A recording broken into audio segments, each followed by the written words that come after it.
Salam, hər birinizi xoş gördük. Lənkəran rayonu Karnivədi kənd Mayıs Mirzəcanov adına tam orta ümumi təhsil məktəbinin radio qovşağı efirdədir. Aparıcınız mən 9 sınıf şagirdi Əkbər Məlik xanım və mən 7 sınıf şagirdi Ağayeva Milanə.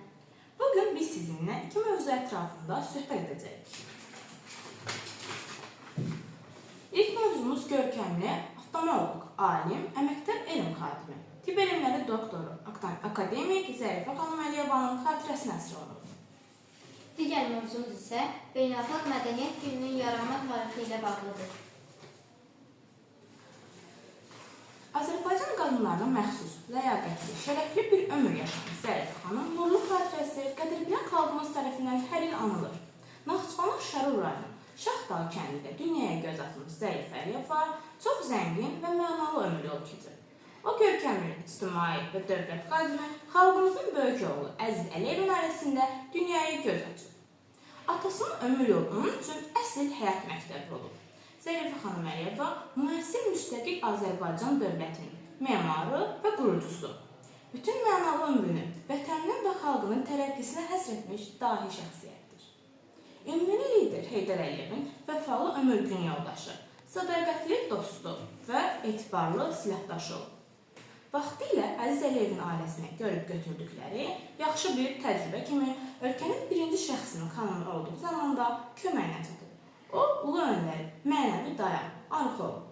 Akademik Zərifə Əliyeva tətbiqlərində alim kimi qazandığı böyük uğurlar Azərbaycan tibb elmləri tarixində xüsusi mərhələ təşkil edir. Zərifə xanım Əliyeva Azərbaycan Dövlət Universitetinin bitirdikdən sonra Moskva Həkimlər Təkmilləşdirmə İnstitutunun təhsil alıb.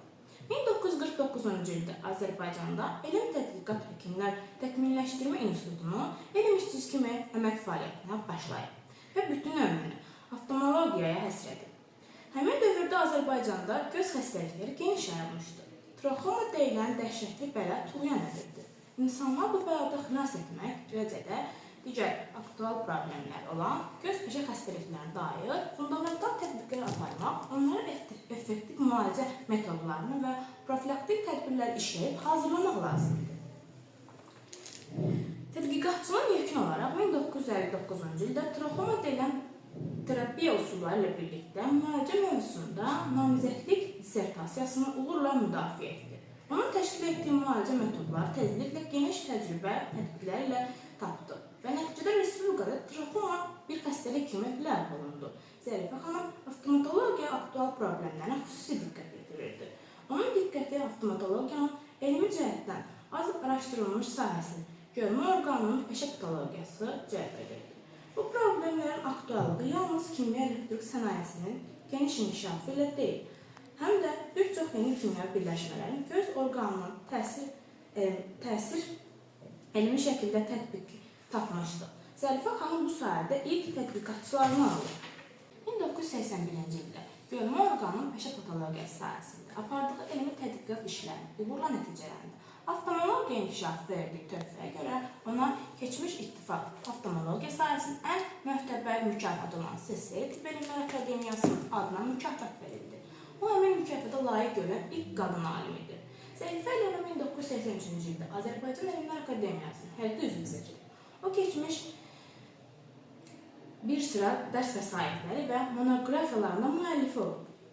Keratitlər gözün damarlarının tiraqları, torlu dişən, görmə sinir xəstəlikləri, qlakom və gözün patonoziyası, görmə orqanının zədələnməsi, göz yaşının axması, fiziologi və histologi, şəkər diabet, göz xəstəlikləri, gözün mikrocərrahiyyəsi, göz bəbəyi haşiyəsinin adaptasiyası və müdafiə funksiyasını və s. Alimin yaşparça yolları fiziologiyası, yaşparça yollarının cərrahi müalicəsi, göz yaşı yollarının qoruyucu cərrahi üsullar və digər əsərləri bugün də aktuallığı qoruyub saxlayır. O, irodiagnostika və irodiagnostika problemlərlə məşğul olub. Bu sayələ dair 2 monoqrafiya hazırlayıb. Akademik Zərifə Əliyeva həm də görkəmli ictimaiyyət xadimidir. O, keçmiş SSR Sülh Müdafiə Komitəsinin üzvü, Azərbaycan Sülh Müdafiə Komitəsinin sədr müavini, Ümumi İttifaq Bilik Cəmiyyətinin İdarə Heyətinin, Ümumi İttifaq Elm Cəmiyyəti Rəisdir Heyətinin üzvü olub. Əməkdar elm xadimi fəxri adına layiq görülüb. Zərifə xanım fəxri adları, elmi titulları, mükafatları olduqca çoxdur. Bu adlar hər bir qürur, iftixar mənbəyidir. Ömrünü insanların sağlamlığını qorunmasına həsr etmiş bu Nəcib xanım məhz bütün keyfiyyətlərinə görə hər zaman hər kəs tərəfindən sevilən və əziz xatirəsi ehtiramla yad edilir. 15 aprel dünyada Beynəlxalq Mədəniyyət Günü kimi qeyd olunur. Bu tarix 1935-ci il aprelin 15-də Vaşinqtonda bədii elmi müəssisə və tarixi abidələrin mühafizəsi və qorunması haqqında imzalanmış müqavilə ilə əlaqəlidir. Tarix və mədəniyyət abidələrinin xarici qüvvələrin dağıdıcı təsirindən qorunmasını tənzimləyən qaydalar ideyası məhz rəssam və filosof Nikolas Rerix tərəfindən yaradılıb. 20-ci əsrin əvvəllərində müharibələr və ərazilərin yenidən bölüşdürülməsi dövründə milli antik dövr abidələrini öyrənərkən onların qorunmasının nə qədər vacib olduğunu başa düşən rəssam 1914-cü ildə Rusiya hökumətinə və digər hökumətlərə müraciət edir. Lakin sonralar bu müraciət cavabsız qalır. 1929-cu ildə o, müxtəlif ölkələrin hökumətlərə və xalqlara mədəni irsin qorunmasının hərbi zərurətdən üstünlüyünü təsdiq edən beynəlxalq müqavilənin təkmil formada işlənmiş layihəsi ilə müraciət edir. Onu bu işdə Albert Einstein, Bernard Shaw, Herbert Wallace, Thomas Mann və o dövrün digər bir çox tanınmış mədəniyyət və elm xadimləri dəstəkləyirdi. Bundan sonra Nikolas Rerix pakt üzərində işləməyə davam edir. Daha sonra 1931-ci ildə Belçikada keçirilən Rerix paktı 1-ci beynəlxalq konfransı zamanı o, Ümumdünya Mədəniyyət Gününün təqdim edilməsini təklif edir. 1998-ci ildə Beynəlxalq Rerixlər Mərkəzinin tərəfindən 2 il əvvəl təsis edilmiş mədəniyyətin müdafiəsi üzrə Beynəlxalq Liqa Paktın imzalama tarixi Beynəlxalq Mədəniyyət Günü kimi qeyd etmək təşəbbüsü ilə çıxış edir. Bu fəaliyyətin mədəniyyət, incəsənət, elm və dini nailiyyətlərinin qorunmasına və artırılmasına yönəlmiş ictimai təşkilatdır.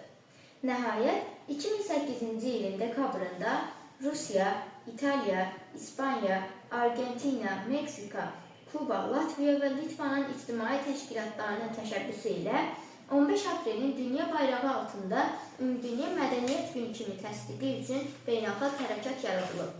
Rerix paktı mədəni irsin qorunması ilə bağlı ilk beynəlxalq sənəd sayılır. Sənədi 20-yə yaxın ölkə imzalamışdı. Sonradan bu paktın bir sıra müddəaları BMT və UNESCO-nun mədəni irslə bağlı sənədlərində əksini tapıb və inkişaf etdirildi. Azərbaycan qədim zamanlardan dünya mədəniyyətinin zəngin bir parçası kimi tanınıb və bəşəriyyətin mədəni inkişafına öz töhfələrini verib. Azərbaycan xalqı tarixin öz mədəni özünə məxsusluğunu qoruyaraq gələcək nəsillərə ərmağan edib. Ölkəmizdəki bu özünə məxsusluq həm də çox mədəniyyətliliklə bağlıdır. Yəni tarixən müxtəlif dinə, etnik mənsubiyyətə malik xalqlar Azərbaycanda tolerant şəkildə yaşamışlar. Dünyaya örnək olan bu birgə yaşayış ölkəmizin problemlərlə, qarşıdurmalarla deyil, mədəni zənginliklə müşayiət olunmuşdur. Bugün Azərbaycan malik olduğu zəngin mədəni irslə beynəlxalq aləmdə məşhurdur. Həmçinin ölkəmiz dünyanın ən böyük mədəniyyət təşkilatı olan UNESCO ilə sıx əməkdaşlıq edir. Azərbaycanın mədəni dəyərləri bu qurum vasitəsilə dünyada təbliğ olunur. UNESCO-nun müvafiq siyahılarında çox sayda maddi və qeyri-maddi mədəni irs nümunəmiz yer alır.